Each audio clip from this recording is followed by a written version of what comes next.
আজকে আমি বাড়িতে রান্না করলাম লাল লাল ঝাল ঝাল খাসির মাংসর সাথে ফ্রাইড রাইস আর টমেটোর চাটনি। আর সেই রান্না খেয়ে আমার বোন আর বর কি প্রশংসা করলো, চলো আজকে ভিডিওতে তোমাদের সাথে সবটাই শেয়ার করছি। সো হ্যালো গাইস, কেমন আছো তোমরা সবাই? আশা করছি সবাই খুব ভালো আছো। আর একটি নতুন মিনি ব্লগে তোমাদের সকলকে ওয়েলকাম।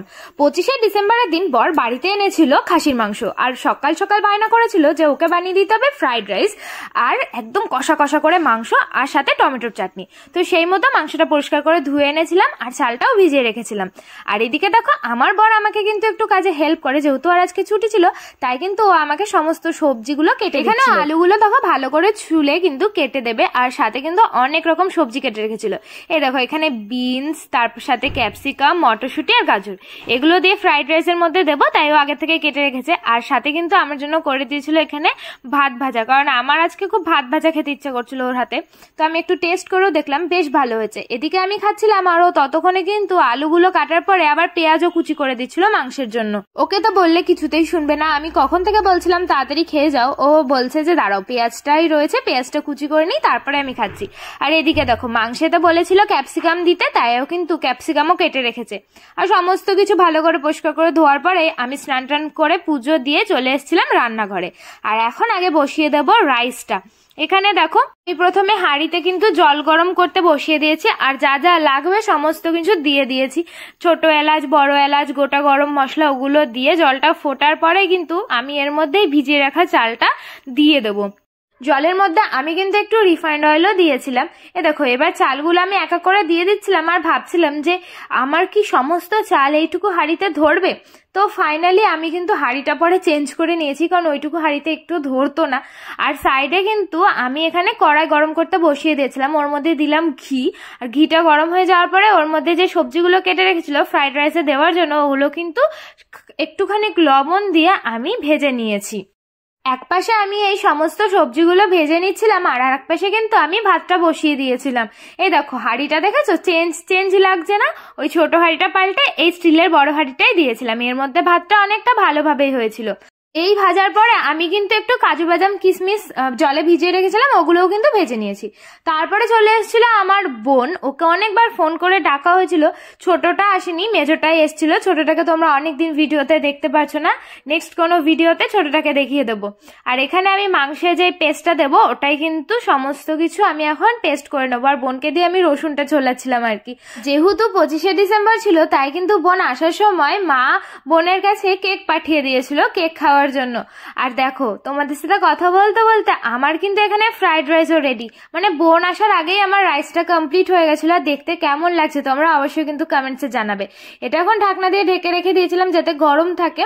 আর এখন যে মাংসটা ধুয়ে রেখেছিলাম এটাই আমি এখন রান্না করা শুরু করে দেবো। বোনের জন্য অপেক্ষা করছিলাম। আমার বোন না কদিন ধরে খালি রান্না শিখতে চাইছে, বাট ও তো এখন অনেকটাই ছোট, তাই ওকে দিয়ে আমরা কেউই রান্না করাতে চাই না। আর দেখো আমি বোনকে বলছিলাম আমি এক এক করে যা যা করবো তুই দেখে শিখে রাখবি, বড় হলে ঠিক করবি। তো এখন আমি মাংসটা ম্যারিনেশন করার জন্য বসে পড়েছি। দেখো ওইটুকু বাটিতে আমি ঠিকভাবে মাখাতে পারতাম না, তাই আমি একটু বড় গামলা নিয়ে নিয়েছি। এক এক করে সমস্ত মশলাপাতি কিন্তু এর মধ্যে আমি অ্যাড করে দেবো। দেওয়ার পরে আমি এটা ভালোভাবে মেখে নিচ্ছিলাম। আর অনেকটা পরিমাণে আমি কিন্তু পাকা লঙ্কা দিয়েছিলাম, তাই কালারটা দেখেছো কিরকম পুরো একদম হলুদ হলুদ হয়ে যাচ্ছে, তাই না? তারপরে আমি কিন্তু এর মধ্যে সামান্য পরিমাণে টক দই দিয়েছিলাম, আর দিয়েছিলাম এই যে সর্ষের তেল। ভেবেছিলাম প্রথমে অল্প করেই দেবো, কারণ মাংস প্রচন্ড তেল চর্বিওয়ালা ছিল, কিন্তু পরে না বেশি হয়ে গেল। তো আমি এটা ভালো করে খানিকক্ষণ মাখিয়ে ম্যারিনেশন করে খানিকক্ষণ রেখে দিলে টেস্টটা ভালো আসে, আমি মার কাছে শুনেছিলাম, বিশেষ করে খাসির মাংস। তাই আমি ওটা কিন্তু সাইডে রেখে এখন টমেটো চাটনি করবো, তাই টমেটোগুলো ভালো করে ধুয়ে নিয়ে এসছি। আর টমেটোগুলো দেখো দেখেই লোভ লাগছে, মনে হচ্ছে মাখা করে খেয়ে নিই। তো যাই হোক অনেক কিছু রান্না হবে, তার জন্য আমি ভাবলাম যে আজকে আর মাখা খাবো না, অন্য একদিন টমেটো মাখা খাবো।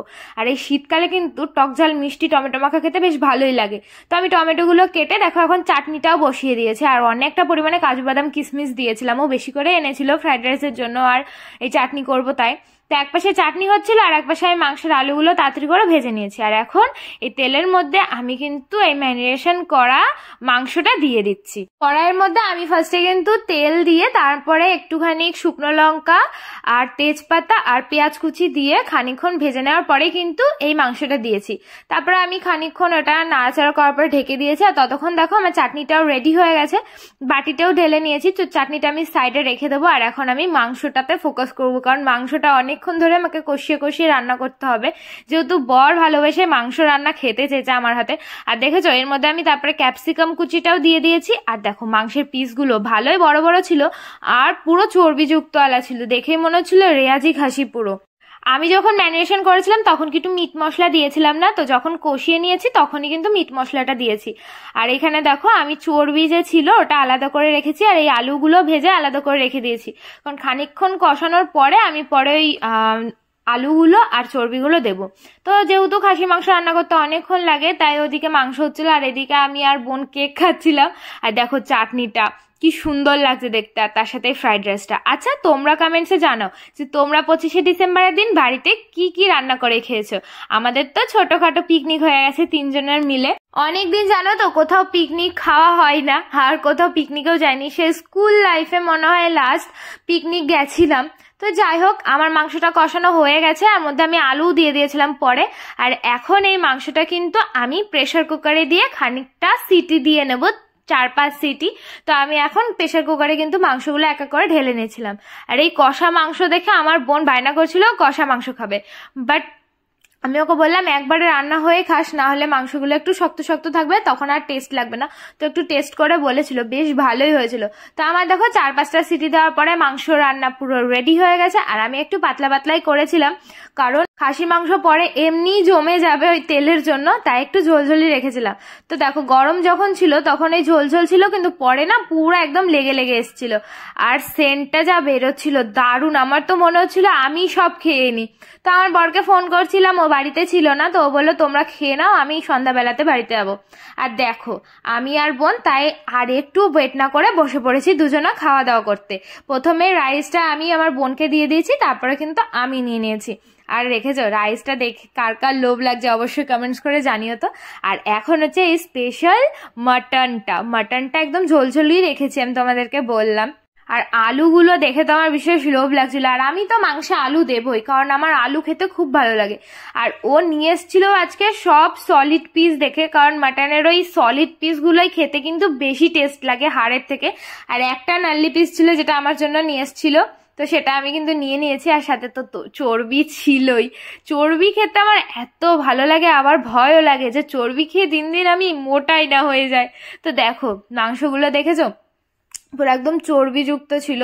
তো আমি তো একটুখানি টেস্ট করে নিলাম, আমার তো অসাধারণ লাগছিল। আর আমার খাওয়া দেখে আমার বোন বলছে দিদি তাড়াতাড়ি খা না, আমিও খেতে বসবো, আমার তো তোর খাওয়া দেখেই লোভ লেগে যাচ্ছে।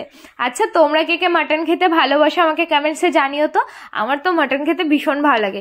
আরে এই দেখো আলুটা কি সুন্দর গলে গেছে, আলু দিয়ে আমি একটুখানি ঝোল দিয়ে আর একটু চর্বি দিয়ে বেশ ভালো করে মাখিয়ে ফার্স্ট বাইটটা নিলাম, এত টেস্ট লাগছিল কি আর বলবো তোমাদের। আর এখন এই নল্লি পিসটা খেয়ে দেবো। এটা আমি বোনকে বলছিলাম তুই খাবি, বোন তো মাটন অতটা পছন্দ করে না, বাট আমার হাতের মাটন রান্নাটাও খায়, আমার ছোট বোনও তাই। তো বললো না দিদি তুই খা। তো এখানে দেখো আমি নাল্লি পিসের ভেতর থেকে ওই জিনিসটা খেয়ে নিয়েছি, এত টেস্ট লাগছিল কি আর বলবো। আর মাংসটা প্রচন্ড নরম হয়ে গেছিল, আমার তো খুবই ভালো লেগেছে। তারপরে আমি বোনকে বললাম নে আমি তো রিভিউ দিয়ে দিলাম আমার রান্নার, এবার তুই খেয়ে বল কেমন হয়েছে। তো বোনও একটু ফার্স্টে ঝোল দিয়ে মাখিয়ে ফ্রাইড রাইসটা খেলো, বলছে ভালো হয়েছে। আর আমার বোন এমনি ক্যামেরার সাই জানো, মেজোটা ক্যামেরার সামনে আসতেই চায় না, খুব লজ্জা পায়, ছোটটা আবার খুব ভালো ক্যামেরার সামনে আসতে পারে। তো তারপরে ওকে বললাম তুই মাংসটা খেয়ে বল আর একটু চর্বিটা খেয়ে বল। তো ও দেখো মাংসটা খাওয়ার পর বলছে বেশ ভালো হয়েছে, আর চর্বিটা খাওয়ার পর বলছে পুরো মেল্ট হয়ে গেল, এত টেস্টি লাগছে। আর দেখো তোমাদের আমি কাছ থেকে দেখাচ্ছি, মাংসটা এত সুন্দর গলে গেছে কি আর বলবো। তো আমার তো খাওয়া দাওয়া হয়ে গেছে, তারপরে না আমাদের মনে পড়েছে যে চাটনি করেছিলাম, কারণ চাটনির কথা আমরা ভুলেই গেছিলাম, তাই আবার বসে পড়েছি এখানে চাটনি খেতে। আর এই যে টমেটোর চাটনি, অনেকটা পরিমাণে আমি কাজু বাদাম কিশমিশ দিয়েছিলাম। আর আমার বোন যেহেতু কাজু বাদাম খেতে চায় না, তাই আমাকে বলছিল দিদি আমাকে একটুখানি ওই কিশমিশ রেখে দিবি, কারণ ও কাজু বাদাম একদমই খায় না। তো আমি ওকে বেছে বেছে দিলাম, চাটনিটাও দারুণ হয়েছিল। তো আমাদের খাওয়া দাওয়ার পরে কিছুক্ষণ রেস্ট নিতে না নিতে এখানে অমিত চলে এসেছিল, তো অমিতকে খেতে দিয়ে দিয়েছি। আর ওকে বলেছি তোমার বউ আজকে কেমন রান্না করেছে তুমি সবাইকে বলো। ও তো বলছে দারুণ রান্না করেছো, খুব ভালো হয়েছে। তো যাই হোক বন্ধুরা, আমাদের তো ছোটখাটো পিকনিক খুব ভালোভাবেই কাটিয়ে দিয়েছি। তোমাদের আজকে ভিডিওটা কেমন লাগলো অবশ্যই কমেন্টস করে জানাবে, ভালো লাগলে লাইক শেয়ার করবে। তো আজকের জন্য বাই, দেখা হচ্ছে next video, bye bye, love you guys.